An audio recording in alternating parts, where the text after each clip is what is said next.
Are humans, these curious creatures with their fleshy appendages and perplexing emotions, never cease to amaze. They call themselves Homo sapiens, which roughly translates to wise man. The irony, of course, is utterly lost on them.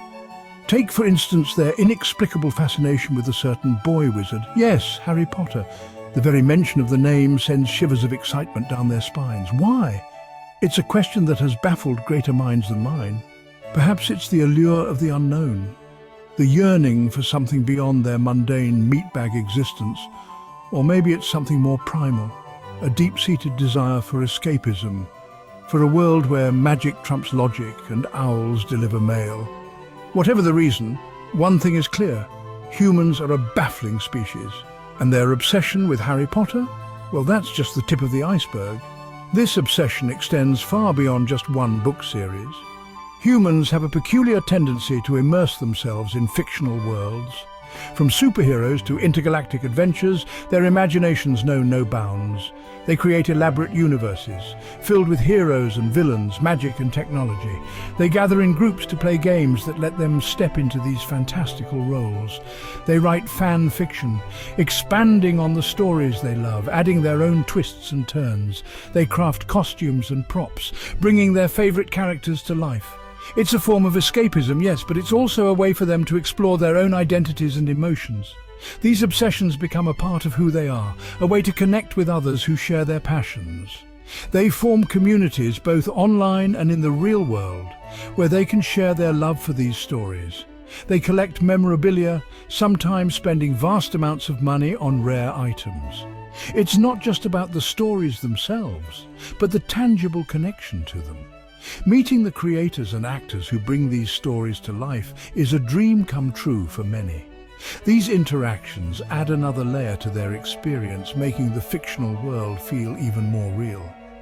In the end, these obsessions, irrational as they may seem, are a testament to the boundless creativity and emotional depth of the human spirit.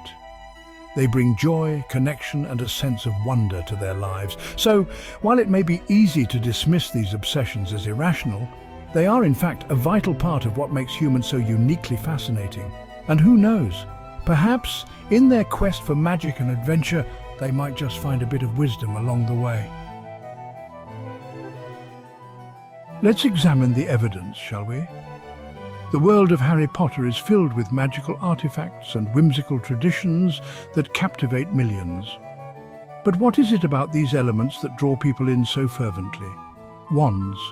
They wave them about, these meatbags, pretending to conjure spells. These slender pieces of wood, often intricately designed, are believed to channel magical energy. In the stories, each wand is unique, choosing its wizard and becoming an extension of their magical prowess, as if a piece of wood could possibly hold such power. Yet, in the hands of a true believer, a wand becomes a symbol of hope, imagination, and the possibility of the extraordinary. It's not just a stick, it's a gateway to a world where the impossible becomes possible. And the hats, talking hats that sort you into houses based on your personality. The sorting hat, a sentient artifact, determines the destiny of young wizards and witches, placing them in houses that reflect their core traits. It's a rite of passage, a moment of self-discovery, preposterous. And yet, they eat it up, these humans. They buy the merchandise, from wands to hats to robes and beyond. The shelves are stocked with items that allow fans to bring a piece of the magical world into their everyday lives. They dress up in costumes, they even hold conventions. These gatherings are more than just events, they are celebrations of a shared love for a fictional universe. Fans come together dressed as their favorite characters to immerse themselves in the magic and camaraderie. It's all so utterly illogical. To an outsider, it might seem baffling. Why invest so much time, money, and emotion into something that isn't real? But for the fans, it's a way to escape the mundane, to find joy and connection in a world that feels more vibrant and alive than their own. And yet there's a strange appeal to it, even for a cynical old sod like myself. There's something undeniably charming about seeing people of all ages, from children to the elderly, finding delight in the same magical stories. Perhaps it's the sheer audacity of it all, the willingness to embrace the absurd, to suspend disbelief and enter a world where anything is possible. It's a testament to the power of storytelling and the human capacity for wonder. The willingness to embrace the absurd, to suspend disbelief and enter a world where anything is possible. It's a testament to the power of storytelling and the human capacity for wonder. In these moments, the lines between reality and fiction blur, and we are reminded of the magic that exists within us all. Or maybe it's just the robes, those flowing, majestic robes. They add an air of elegance and mystery, transforming the wearer into someone extraordinary. The robes are more than just costumes, they are a symbol of the magical world and the adventures that await within it. One can't deny the allure of a good robe. It's a simple garment, yet it holds the power to transport us to a place where magic is real, and we are all wizards and witches capable of great things. In the end, it's not just about the wands, hats or robes. It's about the magic they represent and the joy they bring to those who believe. Here's the real kicker, though. These meatbags, they're not just entertained by Harry Potter, they're invested. They see themselves in the characters, they root for their favourite houses, they even argue about plot points as if it were a matter of life and death. It's as if they've completely forgotten that it's all make-believe. They yearn for Hogwarts letters, for a chance to escape their dreary reality and attend a school of witchcraft and wizardry. Never mind the fact that magic isn't real, never mind the fact that Hogwarts itself is a figment of someone's imagination. They cling to the fantasy, desperate for a taste of something more. It's enough to make one wonder if they haven't been at the butterbeer a bit too much. Section 4. Harry Potter and the political circus. And if you thought their obsession with the fictional world of Harry Potter was strange, wait till you hear this. They've dragged it into their politics. Yes, you heard that right. These meatbags use Harry Potter to make sense of their own messy, complicated world. They compare politicians to Voldemort, social movements to Dumbledore's army, and real-life injustices to the plight of house elves. It's all terribly dramatic, if you ask me. As if a children's book series could possibly hold the answers to the world's problems. But there you have it. Humans, always searching for meaning in the most peculiar of places.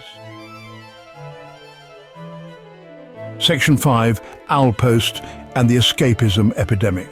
In this chapter, we delve into the curious case of how a series of books about a young wizard has captivated millions and led to an unprecedented wave of escapism. But perhaps the most baffling aspect of this whole Harry Potter phenomenon is the escapism. It's not just about enjoying a good story, it's about immersing oneself so deeply that the lines between fiction and reality begin to blur. These meatbags, they dream of receiving their Hogwarts letters, of being whisked away to a world of magic and adventure. They imagine themselves walking through the halls of Hogwarts, casting spells and battling dark forces. They long for Owlpost, for talking portraits, for moving staircases. The allure of a world where magic is real and anything is possible is simply irresistible. And that's when it hits you. The realization that this yearning for a magical escape is not just a fleeting fancy, but a deep-seated desire for something more. The sad, hilarious truth of it all. While they laugh and share moments over these stories, they are also missing out on the richness of their own lives. They're so busy fantasizing about escaping to a fictional world that they're missing out on the one they're actually living in. They yearn for magic, for adventure, for something more. They walk through crowded streets, lost in thought, dreaming of a life that exists only in the pages of a book. But what they fail to realize is that reality is the only thing that exists. The small wonders they often overlook are the only wonders they'll ever get. It's in the everyday occurrences, the delicate beauty of a spider web glistening with morning dew, the simple joy of a flower blooming in a garden. Not exactly spellbinding, but it's all we've got. The small moments of joy, like a child riding a bicycle for the first time, or friends sharing a laugh over a cup of coffee. Mundane, yet real. The connections they forge with one another, the warmth of a hug, the comfort of holding hands with a loved one. Not quite as thrilling as a flying broomstick, but it's what reality offers. But those, it seems, are not nearly as exciting as a flying broomstick. The fantasy of soaring through the air, of living in a world where the impossible becomes possible, is a powerful draw. Yet if they took a moment to look up at the stars, they'd realize they're just balls of gas burning billions of miles away. Not exactly magical, but it's the reality we live in. It's in the laughter of a child, the unconditional love of a pet, the simple pleasure of blowing bubbles and watching them float away. Simple, fleeting, but real. It's in the act of creating, whether it's cooking a meal or sharing it with family.